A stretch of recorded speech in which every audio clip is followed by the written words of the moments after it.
నమస్తే, welcome to iDream. మనతో పాటు ఉన్నారు ప్రముఖ ఆయుర్వేద వైద్య నిపుణులు డాక్టర్ చిట్టిబొట్ల మధుసూదన్ శర్మ గారు. వారితో మాట్లాడదాం. నమస్తే సార్. నమస్తే సార్, కొంతమంది తల కింద తపస్సులు చేసినా మాకు నిద్ర పట్టదు నైట్ అనేసి అంటూ ఉంటారు. ప్రతిరోజు ఇదే సమస్య మాకు, దీంతో డే మొత్తం అంతా మేము యాక్టివ్గా ఉండలేకపోతున్నాము, దీనివల్ల చాలా హెల్త్ ప్రాబ్లమ్స్ కూడా వస్తున్నాయి అనేసి అంటూ ఉంటారు. సో అలాంటి వారికి మీరు ఏదైనా చిట్కా చెప్తారా? చాలా మంచి చిట్కాలు ఉన్నాయమ్మా, అనేక రకాల చిట్కాలమ్మా. అవును, మీరు ముందు కూడా చాలా చెప్పారు. చాలా మంది మేము ఇది వాడిన తర్వాత మేము చాలా ప్రశాంతంగా మేము పడుకుంటున్నాము అని చెప్పి అంటున్నారు. కొంతమంది ఏంటంటే మాకు ఇంకా ఏదైనా చిట్కా ఉంటే చెప్పండి, ఇవి మేము పాటించలేకపోతున్నాము అనేసి అంటూ ఉంటారు. సో అందుకోసమే మళ్ళీ మేము మీ ముందుకు ఈ క్వశ్చన్ తీసుకు తప్పకుండా మరొక చిట్కా కూడా చెప్తాను చూడమ్మా. Okay sir. కేవలం 3 పదార్థాలమ్మా.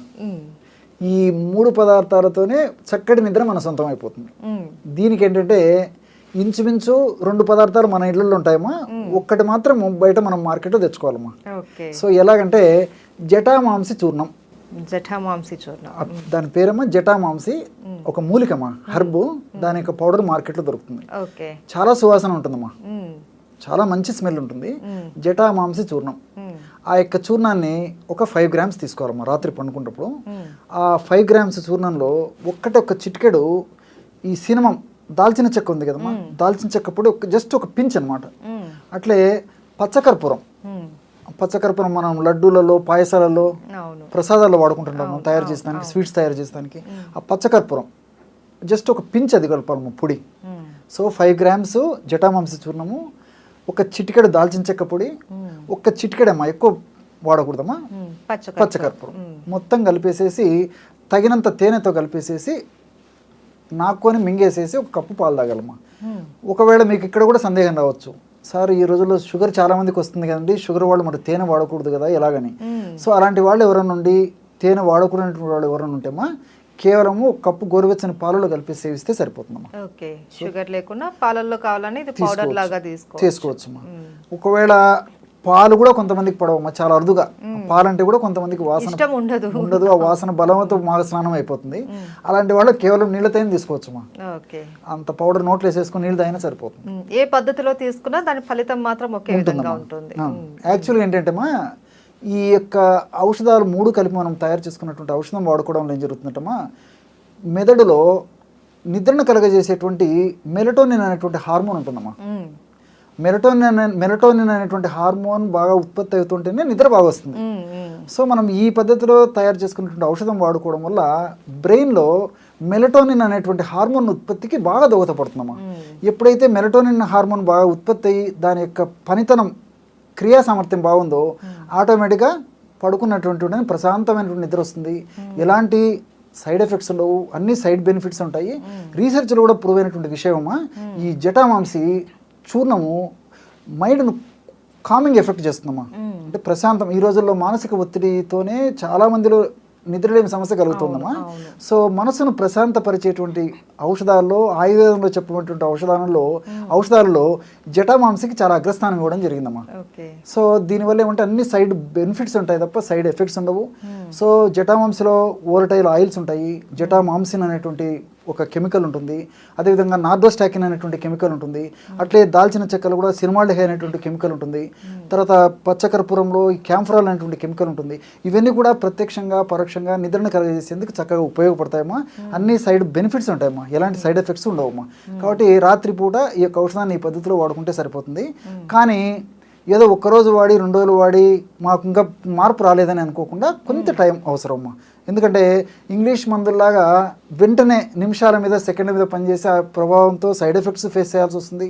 కొన్నాళ్ళకు ఆ ఔషధం సరిగ్గా పనిచేయకుండా పోతుంది, డోస్ పెంచవలసినటువంటి పరిస్థితి ఏర్పడుతుంది. ఆ ఔషధానికి ఇంకొక ఔషధం తోడు చేయాల్సినటువంటి పరిస్థితి ఏర్పడుతుంది. ఔషధం లేకపోతే మళ్ళీ నిద్ర అలవాటు అయ్యేటువంటి పరిస్థితి ఏర్పడుతుందమ్మా. సో ఇవన్నీ మరి సైడ్ ఎఫెక్ట్స్ కదమ్మా, ఈ సైడ్ బెనిఫిట్స్ ఉన్నాయి కాబట్టి కొంచెం ఓపిక అవసరమ్మా.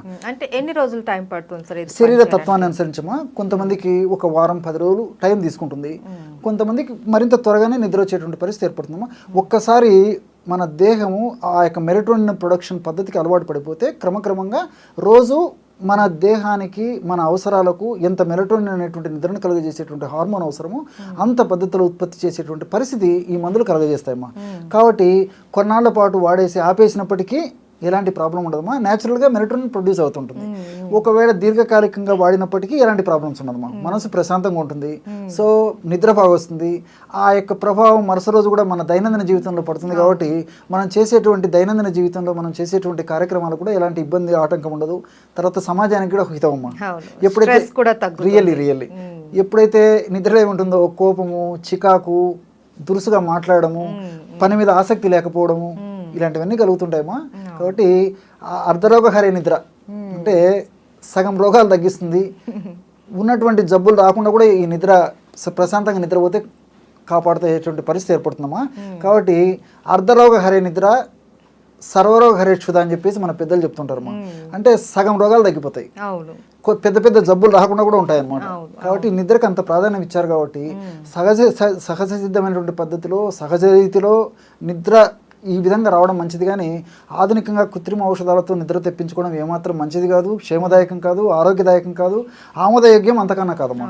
కాబట్టి వైద్యులు కూడా తప్పని పరిస్థితుల్లో కొన్నాళ్ళ పాటు వాడమని చెప్తారు. కానీ ఆ ఇంగ్లీష్ మందులు నిద్రను కలగజేసేందుకు దీర్ఘకాలం చెప్పరు, వాళ్ళు కూడా చెప్తుంటారు. కాబట్టి మనం అంతా విజ్ఞతతో ఆలోచన చేసేసి అవసరాన్ని బట్టే వాడుకోవాలి. కానీ వీలైనంత వరకు వాటికి ఎంత దూరంగా ఉంటే అంత మంచిదమ్మా. అయితే సార్ మీరు జటామాంసి అన్నది 5 గ్రాములు, అలాగే పచ్చకర్పూరం 1 ఇంచ్ అని చెప్పారు, దాల్చిన చెక్క 1 ఇంచ్ అన్నారు. అయితే ఈ క్వాంటిటీ అన్నది ఏ వయసు వాళ్ళైనా వాడుకోవచ్చా, లేకపోతే వయసు రీత్యా కూడా దీని పరిణామం తీసుకోవాల్సింది ఏమైనా ఉంటుంది? చాలా మంచి ప్రశ్నమా. వయస్సు అంటే దాదాపు ఒక 15 లేదా 20 సంవత్సరాలు దాటినటువంటి వాళ్ళు, కొంచెం వెయిట్ బాగా అంటే దృఢంగా ఉన్నటువంటి వాళ్ళు అయితే ఈ డోసు అంతమందికి ఇంచుమించు అందరికీ పనిచేస్తుందమ్మా.